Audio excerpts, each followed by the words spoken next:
Hi everybody, this is Ankita. Today we have Dr. Vivekanandha Bhat with us for a conversation on Leucoderma or Vitiligo.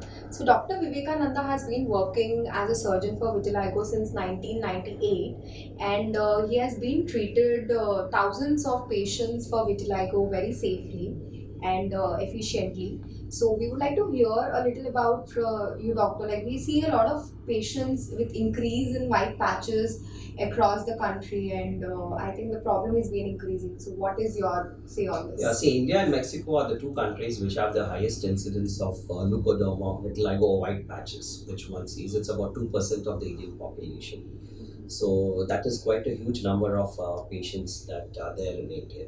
It's one of those geographic things which happens. So what exactly is vitiligo or see, vitiligo is basically vitiligo, leucoderma. They're all these skin conditions which present with white patches. So we have a color producing cell in the skin which is called as melanocyte. Melanocyte manufactures the melanin. Melanin is what determines your skin color. So melanocytes manufacture the melanin, and melanin is stored by adjacent cells in the epidermis called keratinocytes. So in vitiligo, the melanocyte dies. So once the cell dies, you don't have the melanin which is being generated, and hence the skin has to turn white. Okay. So it's basically a pigmentary condition of the skin. Okay. So what exactly causes vitiligo? You could have either a genetic disease, an autoimmune disease, or we have a third entity called segmental vitiligo, a fourth entity called chemical leucoderma, and sometimes you also see white patches in patients who have undergone burns, which is a little extensive. Mm-hmm. So when it comes to genetic, there are about 30 genes which have been implicated for causing vitiligo. So sometimes you may have all 30 genes and never develop vitiligo in your life, or you may have just a few of them and still develop vitiligo. So that constitutes about 30% of patients suffering from leukoderma. The remaining 70% is made up of what is called as an autoimmune disease. So autoimmune diseases are diseases where your immune system turns against you. There is something called as an environmental trigger, which is different for different people. So it could be stress, pregnancy, infection, childbirth, whatever. So following these trigger points, the immune system gets activated and starts acting against your own body. So they are manufacturing antibodies. The antibodies are killing the melanocytes. So obviously the death of melanocyte is causing a white patch. Then you have segmental vitiligo. This is, a slightly different entity.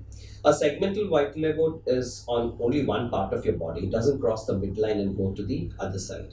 So they say that certain nerves in the body, they produce some poisonous substances. So wherever the nerve travels, these poisonous substances, kill the melanocytes in the vicinity of the nerve, and they produce this kind of a depigmentation.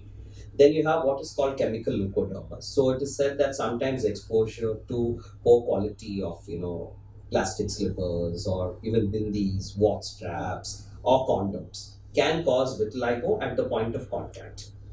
So it comes only on these areas where you have exposure to the chemicals. And even white patches sometimes happens when you have extensive burns, which also destroys the melanocytes in the skin. So even though the skin heals, it remains white after the healing. It doesn't get its color back. So can you talk about the progression of vitiligo? Yeah, so before we go to progression, there are a few types of vitiligos we need to discuss. One is generalized vitiligo. So generalized vitiligo is one where it comes on both sides of your body. So if you have it on this hand, it also comes on the other side in the same area. If you have it on the elbow, it comes on the other elbow. It comes on the knee, it comes on the other knee. It comes on one leg, it comes on the other leg. Then you have something called segmental, which I've already described. Segmental tends to be on one side of your body, doesn't cross the other, and it's normally in one segment. Okay. Then you have what is called as focal vitiligo, where you have 2 or 3 small spots, and then they stop. And then the last component is called acrofacial, which is one of the most difficult types of vitiligos to treat. Acrofacial is glove and stockings. So where you put the gloves and where you put your stockings and on the face, you get white patches in all these 3 areas, and that till today is a challenge to treat. So once you get a white patch on the body, it enters what is called as an unstable phase. So signs of instability is your existing patches will spread. You can get patches in other areas of the body. And if you get injuries, the injuries can turn white. It may not heal with normal skin color. So after a variable period of time, either with medicines or without medicines, these patches will stabilize.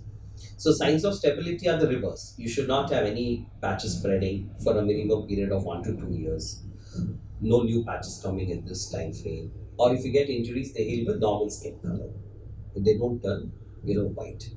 So the treatment for stable vitiligo is different compared to unstable vitiligo. Then there's another component called. There are two types of treatments. One is the medical treatment, and one is the surgical treatment. So all unstable vitiligos have to be treated with medical treatment.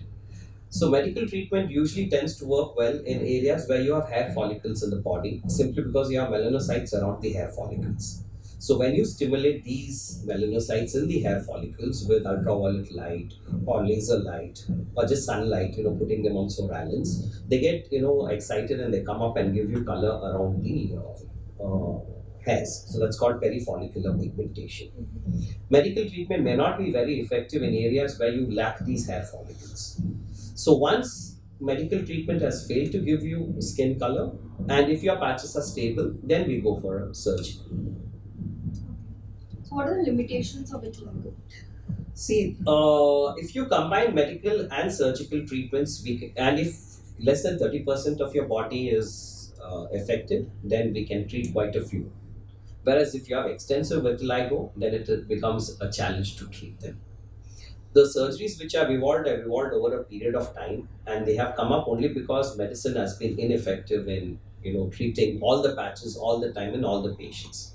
So initially it was skin grafting, punch grafting, and now we have melanocyte cell transplant surgery. I've been doing that since 1998, and we have covered several thousand surgeries in the last 22 years. The advantage of cell transplant is we take a small piece of skin, roughly measuring 10 square centimeters. We extract the melanocytes, and that's enough to cover 100 square centimeters of vitiligo. The color comes within 3 to 6 weeks after surgery. Then most of them cover up by about 6 to 12 weeks. Sometimes you require 1 or 2 sittings to give pigmentation over these 100 square centimeters. If the patches are more than 100 square centimeters, then we take more sittings to treat them. And the color matching is excellent. If you remove melanocytes from the thigh and put them on the lip, you'll get the lip color. You will not get color of the thigh. You put them, let's say, on the nipple region, which is darker, you'll get the color of the nipple. You will not get the color of the thigh. Okay. This is because the body is genetically programmed to lay different colors in different areas. So since we're only replacing the cells, they will lay down the same color. Unlike skin grafting, where you remove skin from the thigh and put it on your face, there's going to be a huge mismatch. So the cosmetic results of melanocyte transplant are, far superior compared to skin grafting or punch grafting. And we got excellent success rates. If you choose the right candidate, in generalized vitiligo, we have 80% success. And in segmental, it's as high as about 96%. But in acrofacial, we have to be a little selective, and there's a way to treat them also. We start with a small test patch, and then slowly, depending on whether they respond to cell transplants or not, we take them up for further treatments. We would like to understand if vitiligo is contagious, because a lot of people have misconceptions. No, it is just not. It is a harmless skin condition. But sometimes, since leprosy patients also do tend to present with white patches, there was always a misconception whether this white patch is a leprosy patch or it's a harmless problem. Which is why people sometimes even refuse to touch any objects touched by these patients, or they refuse to shake hands. It's all a misconception. It is not a contagious at all. Right. So we also see like a lot of patients have some psychological problems or mental issues because of the condition, and they are facing a lot of ill treatment in the society. So would you like to put some focus on this? Yeah, the main problem of having vitiligo nowadays is the psychological issue is much worse than what the disease is. People find it difficult to get married. I've had people working in airline industries, working as air hostesses, who have been shunted to back-end jobs because of vitiligo. They fail to get jobs, they fail to get married, or sometimes even the social interaction is very less. They tend to get withdrawn. Like I said, I've had patients coming and telling me that people refuse to shake hands with them if they have vitiligo on the exposed parts of the hands. So this creates a huge, psychological problem. And I've had patients with suicidal tendencies too. In fact, I wrote a sedative for one of my patients to get over it. She went and just bought a huge number and, just tried to end her life. Some people say it's better to have cancer than vitiligo, Oh my God. because at least you die from cancer, but you don't die from this disease. So a lot of them would require psychiatric counseling, but they also recover very well once they get rid of the disease. So it is in respect to this. The second problem is people always think about the future. What if, because there's no permanent cure for the genetic disease, or there's no permanent cure for the autoimmune disease. It always remains inside your body. So they keep thinking, what if I get a patch tomorrow? The incidence of people who get patches in future is very less once they stabilize and once we treat them. I've been observing them for 22 years. So the number of people who have undergone surgery and come back to me for, with new patches is a very small number. It's probably even less than 1%. There may be a few who have not come back to me, but I'm talking about what my experience has been. So since the recurrence rate is so low, it's always advisable that they don't think too much about the future, get themselves treated, and get back, into what they've been doing, or get their life back. That's much simpler. Most of them want to get married. So if I'm able to get rid of it, at least they get married, they get their jobs back. And they should stop worrying about the future, because there may be better medicines, maybe 5 or 10 years from now. We are talking about today. Right. So it's always possible that there may be a permanent cure. But as of now, the only limitation of vitiligo is to accept it, to try and get yourself treated either medically or surgically. And if it's an extensive disease, then please don't think of treatment, because nothing can really change it. Right. So we have had a discussion with Dr. Vivekananda about vitiligo and have been trying to understand a lot of details about it. Thank you, doctor, for putting Thank you. focus on this. And doctor owns a clinic from 1998 in Bangalore with the name of Noble Vitiligo Clinic. You can always visit doctor. He's very friendly and he'll help you with all your issues on vitiligo. Thank you.